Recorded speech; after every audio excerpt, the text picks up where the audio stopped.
Good morning student. हम बात कर रहे थे वैदिक काल में या पूर्व वैदिक काल में आर्थिक जीवन की। पूर्व वैदिक काल में आर्थिक जीवन सरल था, ईमानदारी पर आधारित था। आर्थिक जीवन का मूल आधार पशुपालन व कृषि कार्य था। इसमें भी पशुपालन प्रमुख था, कृषि कार्य गौण थे। कृषि का उल्लेख 24 बार ही आता है। फिर भी कुल्या, कूप, अश्मक चक्र यानी रहट, खाद, जुताई, बुवाई आदि के साक्ष्य मिलते हैं। इस आधार पर हम कह सकते हैं कि कृषि कार्य भी होते थे। व्यापार वाणिज्य हो रहा था। वणिक लोग व्यापारी कार्य करते थे। पशुओं पर स्वार्थवाह के रूप में अश्विनी भाइयों का भी वर्णन अपन को देखने को मिलता है। अश्विनी भाइयों के वर्णन के साथ 100 पतवार वाली नाव का उल्लेख मिलता है, अर्थात समुद्र व्यापार के भी साक्ष्य मिलते हैं।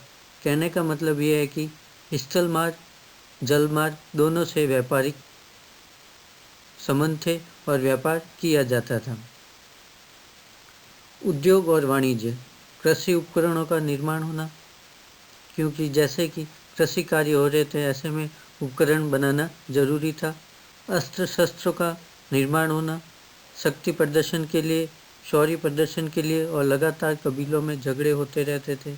इस कारण अस्त्र शस्त्रों का निर्माण बड़े पैमाने पे होता था। श्रृंगार के लिए आभूषणों का निर्माण बड़े स्तर पर होता था।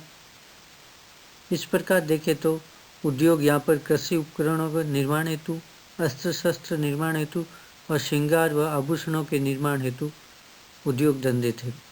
कुछ दिन का वर्णन आता है, वो व्यक्ति होते थे जो ब्याज लेने वाले कहलाते थे। इस प्रकार यहाँ पर व्यापार वाणिज्य के साथ साथ में सूदखोर यानी ब्याज के पर आधारित कार्य भी देखने को मिलता है। वेकनाट सूदखोर को कहा जाता था, तक्षक बढ़ाई को कहा जाता है, वाय जुलाह को कहा जाता था, कुलाल कुंभकार को कहा जाता था। इस प्रकार यहाँ पर अनेक व्यावसायिक लोग का उल्लेख मिलता है, यानी व्यापार वाणिज्य के साथ में जो कार्य, कुमार का कार्य कौन कर रहा है, बढ़ई का कार्य कौन कर रहा है, जुला का कार्य कौन कर रहा है, सूदखोर कौन है, ब्याज लेने वाले कौन है आदि का उल्लेख मिलता है। इस आधार पर अपन कह सकते हैं कि पूर्व वैदिक काल में या ऋग्वेद काल में व्यापार वाणिज्य उन्नति पर था। उसके साक्ष्य हमें यहाँ पर ब्याज यानी पैसों के लेन देन से भी मिलता है।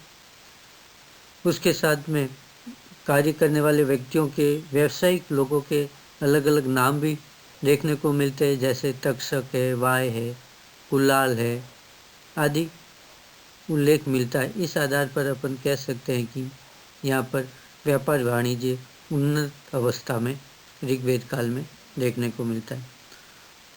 मुद्रा का प्रचलन नहीं था, पर वस्तु विनिमय महत्वपूर्ण था। वस्तु विनिमय में प्रमुख गाय एक साधन थी, अर्थात वस्तु विनिमय में गाय एक महत्वपूर्ण भूमिका निभाती थी। इसलिए गाय ऋग्वेद में या पूर्व वैदिक काल में महत्वपूर्ण थी। मुद्रा का प्रचलन नहीं था, ये बहुत बार सवाल पूछा गया प्रतियोगिता दर्पण में कि उस समय पूर्व वैदिक काल में कौन सी मुद्रा चलती थी। तो मुद्रा का प्रचलन नहीं था। वस्तु विनिमय यानी बार्टर सिस्टम था।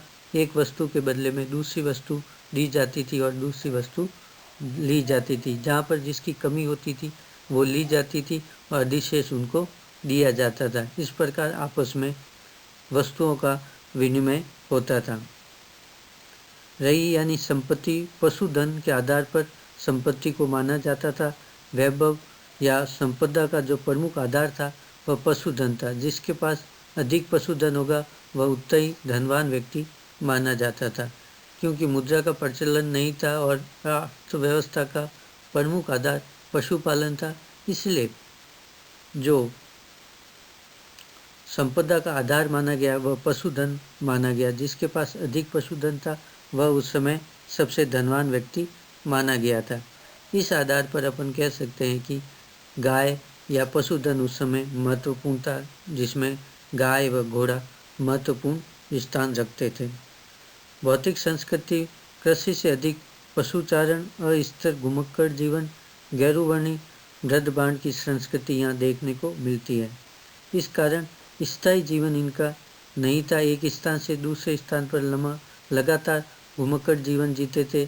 चारा एक जगह पर खत्म हो जाता था तो दूसरी जगह जाते थे, वहाँ कृषि कार्य 1 साल 2 साल करते, फिर दूसरी जगह जाते। इस प्रकार लगातार वह एक स्थान से दूसरे स्थान पर जाते थे। क्षेत्र अधिकार का क्षेत्र विशेष था, लेकिन क्षेत्र अधिकार के बारे में कोई विशेष जानकारी हमें नहीं मिलती। इस समय जो मृदबांड की संस्कृति थी वह गैरुवर्णी मृदबांड की संस्कृति थी। इस प्रकार अपन देखते हैं कि पूर्व वैदिक काल या ऋग्वेद काल में व्यापार, वाणिज्य, उद्योग धंधा, अर्थव्यवस्था अच्छी अवस्था में थी, उन्नति की अवस्था में थी। उद्योगों का भी उल्लेख मिलता है, अस्त्र शस्त्र निर्माण का उल्लेख मिलता है, वस्तु विनिमय का उल्लेख मिलता है, व्यावसायिक लोगों का नाम के साथ में उल्लेख मिलता है। साथ में पशुचारण, पशुधन आदि का उल्लेख यहाँ देखने को मिलता है। 100 पतवार वाली नाव का भी उल्लेख मिलता है, यानी जल और स्थल मार्गों का प्रयोग का उल्लेख यहाँ पर स्पष्ट रूप से देखने को मिलता है। Thank you.